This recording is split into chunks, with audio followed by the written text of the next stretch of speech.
Hi YouTube, it's Emerging Butterfly. Obviously I'm looking better, sounding a little bit better. I spent Sunday night and Monday night in the hospital for my pneumonia. I couldn't breathe Sunday at all. Like, taking a breath hurt so bad, and I felt like I was gonna die.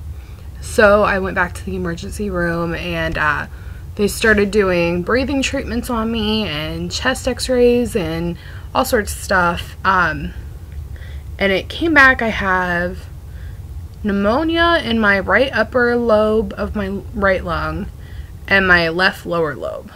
So not only do I have pneumonia, but I have it in both lungs. So I'm like completely got, you know, the double hitter here. So the breathing is definitely to be expected, which I don't know. I never knew. I've never had pneumonia.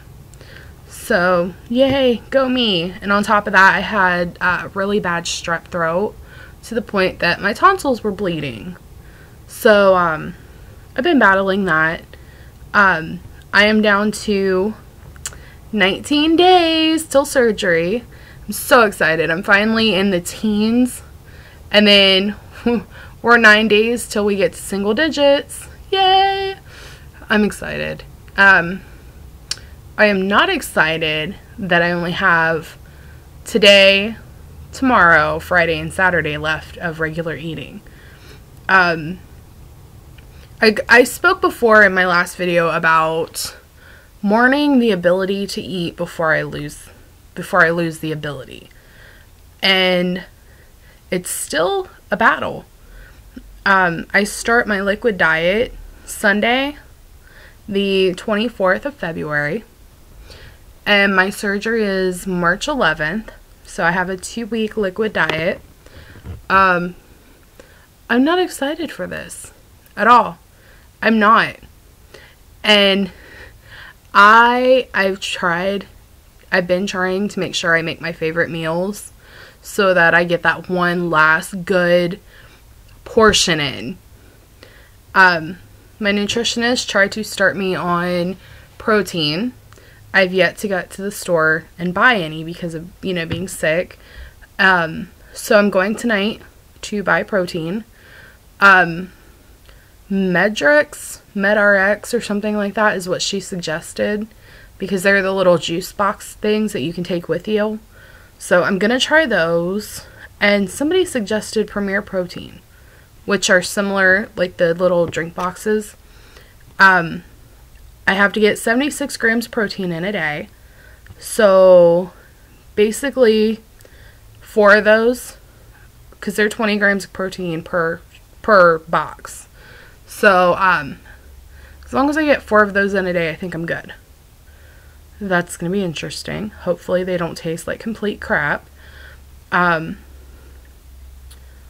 to think. Sorry, was really unprepared for this. My weight is up and down right now between being sick and eating whatever I please. It's been a battle. So,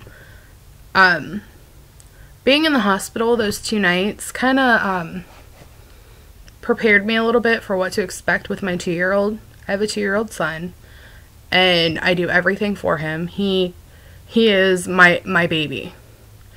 And he came to the hospital and seen me Monday night, and I know it's going to be different with surgery because I'm not going to be able to hold him. I'm not going to be able to do a lot of things.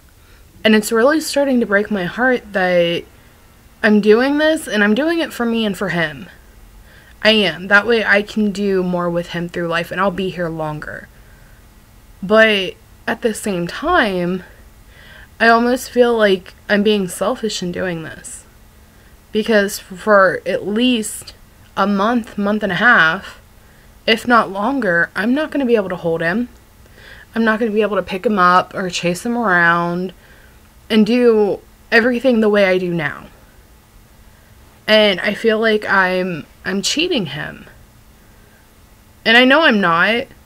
Like, mentally, I know I'm not. But the motherly side of me still feels like I'm cheating him.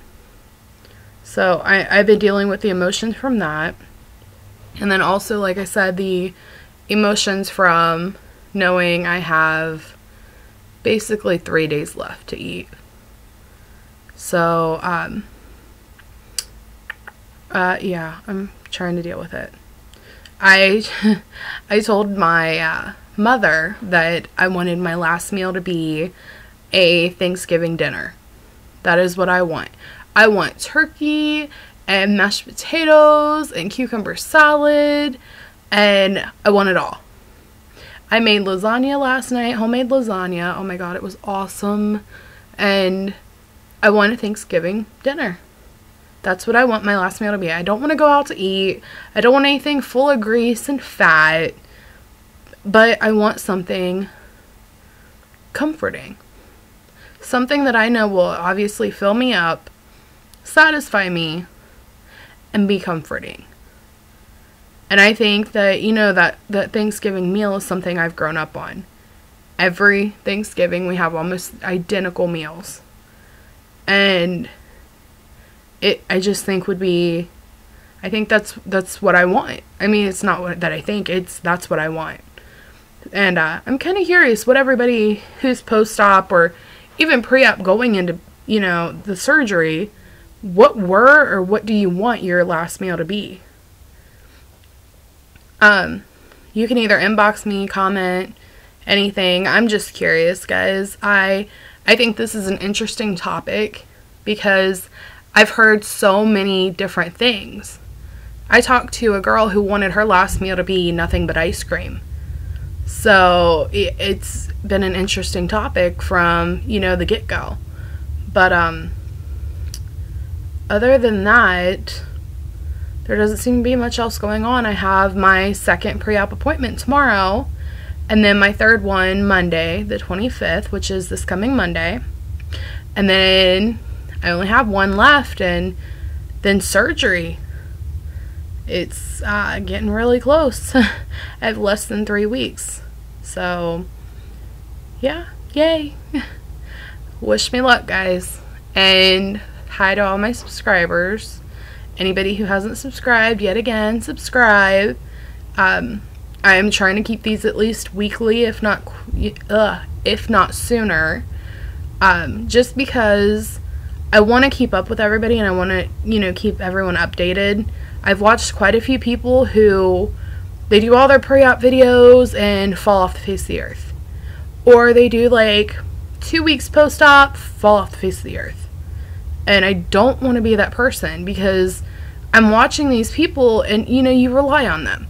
You rely on people to be consistent and to do something that they set out to do and that they promised almost. And then you get so far and it's like, okay, where did you go? What happened? You know, why? Did you fail? Did something happen? I mean, even if I fail, I'm gonna let you know because it's only fair that everybody knows what to expect. Or, hey, what did she go through? And, you know, that's why I watch these videos, and that's why a lot of people seem to watch these videos, to know what to expect and basically to know what may happen. So that's about all today, guys. I'm done ranting. Have a good day. Bye, YouTube.